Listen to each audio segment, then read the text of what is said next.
Good morning. It's Pop again, Dennis Murray.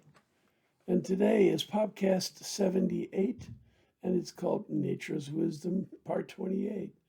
I recognize I'm a little bit in a rut about titling each episode Nature's Wisdom, but part of it is because I've really gotten to like that phrase for what it is that I'm talking about.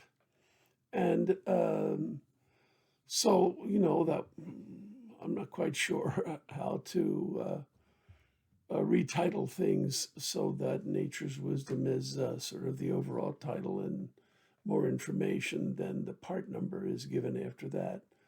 But I'm just going to keep going this way for the time being. Okay, so I want to generalize a little about fear. We've been talking for a couple of days about the fear of failing to provide. Oh, I'm wearing my glasses because I really have to read my notes today. I have a couple of quotes from lengthier quotes that I need to be able to read, and I've got a lot of material that I've prepared. I really don't like the reflection from the notes that are actually appearing in my eyeglasses, but ain't life a bitch? Okay, so I want to generalize about fear. We've been talking about fear of failing to provide a lot, and I think everybody's gotten the idea about that.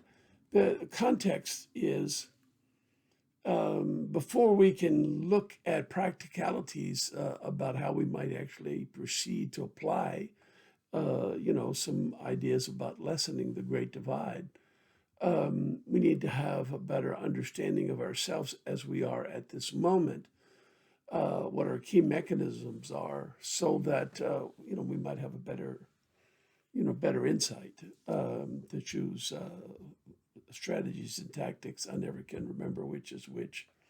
I think one strategies is more general and tactics is more particular, but it just seems I don't know. I'm going to just ignore the distinction. So we just kind of want to figure out how to go forward, and I don't like comparing it to a war campaign. So anyway, the major fears exist other than those connected to fear of failing to provide. The fear of failing to provide is indeed quite powerful and needs to be kept in mind when we're assessing ourselves and trying to find ways to go forward that have a better chance of success. But the fear of being made a fool of, for example, of being used. This is a very large fear, and while it's not connected to necessity, it is, somewhat connected to death and somewhat connected to hate, because of fear makes it hard for us to risk sharing hope and makes it easier for us to allow fear to become to grow into hate. Hate is essentially something that's personal. You're comforting yourself by blaming others, and you're thinking about yourself principally in hate. You want to have comfort, consolation for the things that you're afraid of that have grown so large they've turned into hate. So working backwards from it, but bear in mind this distinction is really huge. And it will, I'll talk about it more later when we talk again about the difference that I have between saying love one another and try and share hope with one another. And I talked about briefly yesterday. Sharing hope is a sharing, which means it's a two-sided deal, whereas hate involves a one-sided deal. You're thinking of yourself by blaming others for all the things you're afraid of, and you've allowed to turn it into a raging hate. But it's a one-sided deal. It's comforting yourself without regard to others, other than to have them as scapegoats, uh, to project all the evils that you're worried about in yourself onto them. Um, and, I mean, fear of being evil is um, connected to the whole thing about hate. So when you really get down to it, I mean, there's aspects of fear that can easily lead to hate, connected to necessity, connected to death, connected to hate itself, as well as to the unfairness that we see all around us in the universe, often enough and inexplicably enough that it's troubling. Um, so, appreciating that there's a lot of grounds for fear and that there's a lot of different grounds for fear. Um, and and this key difference. Um, when you decide to try and use hope as the way of comforting yourself, hope needs to be shared to be adequate to live in the face of death, hate, necessity, and unfairness. So sharing is a risk, is a very profound risk, not to be ignored.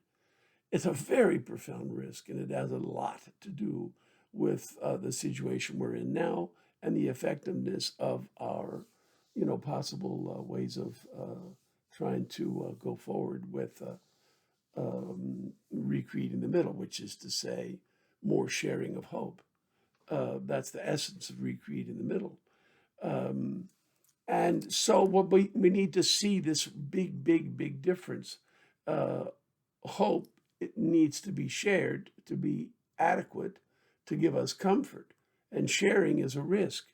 And the risk is very simple, that it won't be reciprocated, that you'll be taken advantage of, that somebody is ungenerous or greedy or themselves hopeless or unloving or mean-spirited or narrow-minded or ungenerous, and your risky first generous respectful step towards them is met with derision, with abuse, with complete rejection, or with total ignoring of you, which is also a form of humiliating you. Um, it doesn't receive any kind of response that you had hoped for, and now your hopes are dashed. So we do need to appreciate that hope involves this risk taking at heart. And like a lot of things in life, it seems like nature wants people to get out and experience,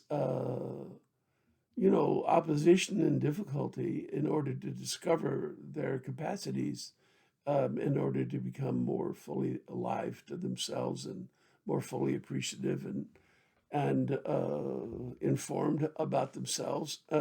But this also appears to be the case for others. If we want to have the gift of each other, we have to take risks. We have to work at it. We have to be willing to be put down when we make the generous first step, or be ignored or rejected. Or sometimes be tricked. Apparently they're reciprocating, but they're really just setting us up so they can get us really good when we're not looking. Um, and there are people who have all of these attitudes in their heart, maybe from their personal experiences. You could be born into a family where the only uncle that you know is a mean spirited son of a bitch. He steals money from your mother's purse. He is just not a good person, and he's not living a good life in a whole lot of ways. And he could be doing a lot of other things that are, what's the word, deeply scarring to you and to your formation of your young and somewhat fragile, capacity to hope. And So he might literally, just one, crappy uncle might do so much harm to your capacity for hope and your ability to risk sharing hope, that you could never get over it. So your life is really going to be a lot harder than it needed to have been, a lot harder than it could have been, and through no fault of your own. Um, and there's no way around this. This is part of the unfairness. Unfairness is not always that just a tree falls on the car in front of you, but not on you. Sometimes it's that, the low down, rotten, mean uncle happens to be your uncle instead of the other guy's uncle. The only uncle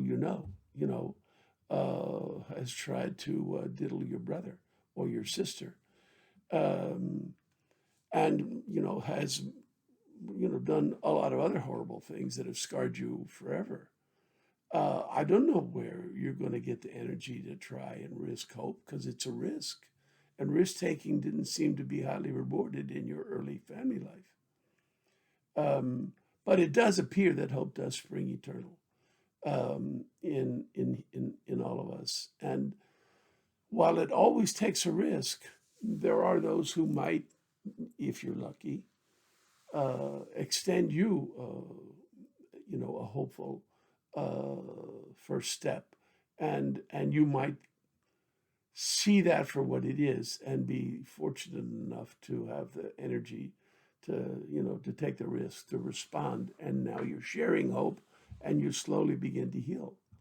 And but again, there's an element of luck in that. Did you have the luck to have the sob uncle, or did you have, in addition to that bad luck, did you have the good luck to find the kind soul that came into your life a bit later and that extends you the generous first steps, which you perhaps in that relationship had done nothing to deserve? And then you, happily for you, are able to respond and start to build up your sense of hope and risk taking and sharing.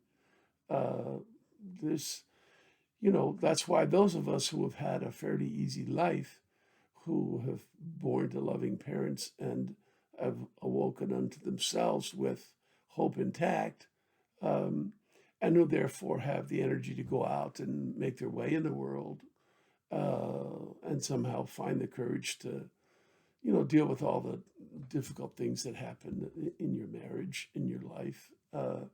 Those of us should not be too full of ourselves, because, the element of luck happened to swing, somewhat our way. Not that we didn't do the work to take the risks that's involved in hope, do the effort that it takes to try and live the gift of each other, by using your own talents as a lived thanks for your talents.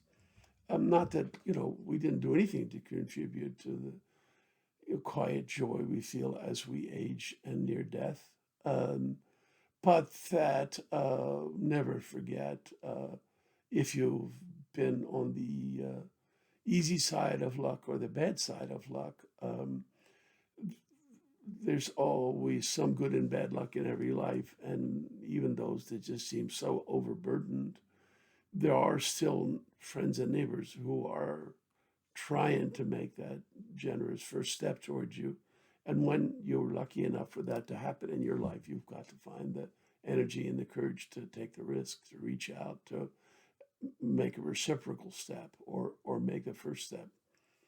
So life is inescapably linked to energy and risk taking. There's no way around it. And we need to appreciate that circumstance about ourselves in order to figure out how to go forward. So, I don't usually use poetic expressions, or let's put it that way. I got poetry in my heart, and I well know it. My branch of philosophy is called the mythopoetic, not for nothing. But I don't usually quote poems or the like. So today I want to quote the song "The Rose" that Bette Midler sang at the end of the movie about the life of Janis Joplin, which, by the way, I didn't know when I went to see the movie with my wife. I was sure "The Rose" was a Janis Joplin song, and I I kept waiting for it in the movie, and um, this was a long time ago, 40 years ago. The movie was, I think, in 1980, I think, and uh, I kept waiting for it, and it wasn't. And then, Janice at the end of the movie has essentially some kind of attack, heart attack, stroke, something. Her organs start to fail right on stage, and as she falls to the ground, they start rolling the credits, and this song starts to play, "The Rose" by Bette Midler. And uh, believe me, friends, I don't have enough hate in my heart to try and sing for you today. I really have to be quite angry. I don't want to have to inflict a lot of punishment. I do sing with my wife on the virtual phone calls, the FaceTime calls.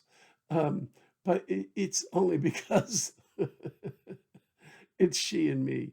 And the staffer in the room who's holding the phone for her, because she no longer knows how to hold the phone so that her face and mine appear on the FaceTime screens. Um, that staffer is kind enough not to, scream and holler and run out of the room when I sing. So, but I'm going to read the words. Uh, the song begins with the heart afraid of breaking that never learns to dance. The dream afraid of waking that never takes the chance. Uh, one who won't be taken, who cannot seem to give, and the soul afraid of dying that never learns to live. Now, those are real, genuine fears, and they're, I think the song is beautiful. I love the words, I love the lyrics, I love Bette Midler, and I was so thrilled when the movie finally featured the song, and only later did I realize that Janice never sang it. It wasn't written until 7 years after her death, and uh, so, but these are real things that are poetically expressed here. Um, you know, people sometimes don't take a chance on loving personal relationships because they're afraid to get their heart broken. So, they never learn to dance. They never learn to open themselves to life and its beauties and joys. And just for a moment, just for a moment, be fully alive in the way that, one is when one dances. I have a friend, Jack Dedrick, and of course, Jack's a couple of years older than me. I think uh, he was just 80 this summer. And, well, this past March. And he's been crippled. He had 26 major surgeries in his life. Because he suffered from a disease that causes the connection between his legs and his hips to fail. And believe me, he's had a good deal of discomfort. But I don't know how many times we've been to weddings of his kids and my kids and our friends' kids, and now we're going to grandkids' weddings where he didn't get up and dance. And I mean, here's this old man, not, of course, this was, maybe 10 or 20 years ago, but we were still older and always a little bit heavy and, not exactly physically fit. And he'd just dance until he was covered with sweat. And he just loved it. There's something about, the joy of life that occurs when you dance. And I often listen to music and find that I just can't stop from, moving a little bit as unfit to dance as I am. My heart still dances, and my my arms and legs, sometimes wiggle a little bit, so it's good. And the dream afraid of waking. I mean, the dreamer who, wants to see life as so perfect. That they're really afraid to go delve into real life fully awake because it could be less than the dream. And, there's a lot of that going on. Um, this just isn't poetry. This isn't just some pretty song. Um, this is for real. These are the things about us that we have to know and appreciate. Of course, we all know them, but that we have to bring to our own mind again and focus on, give some attention to in our effort to try and figure out, practical ways to lessen the divide. Um, One who won't be taken, who cannot seem to give. Well, I mean, that's exactly the point. There are a lot of people who won't be generous because they are afraid of being taken. And, there are a lot of people who won't open their hearts to a loving relationship with the person who they spend a good deal of time with and who they seem very compatible with, and who, under normal circumstances, we would expect them to carry the relationship to the next stage, to, not just being lovers, but being in love and seeing where that goes. Um, and it sometimes goes to hell in a handbasket. It turns out that he's seen another woman at the same time, unbeknownst to you, and it's breaking your heart when you find out, or that she's never really gotten over, her ex-husband, and or that her kids are, demons from hell, and you couldn't possibly live with them. It just, so there's a lot of ways it can go wrong. So understandably, being a little bit worried about, being open to love, risking love, it's not foolish. But it seems that nature's wisdom is no risk, no possibility of the kind of rich, full life that we all hope for. And I won't say no pain, no gain. That's a little too simplistic. Risk and pain are not the same thing, for one thing. And gain, in no pain, no gain, it's talking about a relatively specific subject about developing bodily strength. Your muscles need to have opposition in order to strengthen. That's a relatively simplistic. We could use the same analogy. Your heart and your soul need to take risks um, in order to grow and develop, and in particular to live the gift of each other, both in the intimate form of being a bonded pair, but also in the more general form of the gift of each other as sharing hope with others. So, yeah, you could use an analogy like that, but, you know, don't carry it too far because nature is a lot more complicated than just muscle building. And the risks are a lot worse and a lot more complex, and it'll punish your butt instead of just leaving you with your muscles not all that strong. It'll do more than that to you. Um, and so, at the end of the song, The Rose, Bette Midler sings, when the night has been too lonely. Well, we can all imagine that loneliness can make you both want to have shared hope with others, but also fear that it's not possible for you and undermine your willingness to take the risk, or put you in the dumps so much that when opportunities to share hope come along, your eyes can't open to see them, or your heart just doesn't have the capacity to put yourself in the context of, here's an opportunity to reciprocate. A step has been made in my direction. Um, and Bette Midler's song goes on to say, or the road has been too long. Again, we can understand your personal energy has been sucked out of you by, a childhood that's just a disaster, or by a wonderful childhood suddenly and achingly ended by your father's early death in a traffic accident, and your mom's depression and inability to cope, until, thank God, the kindly uncle comes along and helps his sister, your mom, pick her butt back up off the floor and stand up again and resume the task of being open to life. And it's a task for some, in some circumstances for all of us.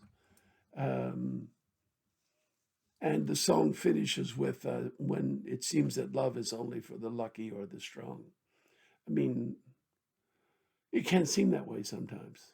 And there's more than a few folks whose view of themselves and their relation to others is that I'm neither strong nor lucky. So there's no love in my life, and I'm not looking for any. I'm not expecting any. And I'm not making any efforts, to to go find some, or even short of love, they basically lose hope as well. And I mean, love is intimate, hope is general, and you can share hope with all kinds of people with whom you're not in love. Um, Now, the song finishes with a very poetic expression about the seed in the winter beneath the bitter snow becomes the flower that in the spring with the sun's love becomes the rose. So, in other words, winter helps bring spring. Pain can bring birth and growth. Uh, Risk taking, effort. This is nature's wisdom. It's almost as if the natural world, whether created by accident or by a loving creator, is saying to us, if you want something, you have to bring your stuff to the party. I gave you stuff when you were born. Use it. Bring it to the party. Don't leave it behind and expect the party to come find you. Get off your butt. Put your hopes out there. Take a risk.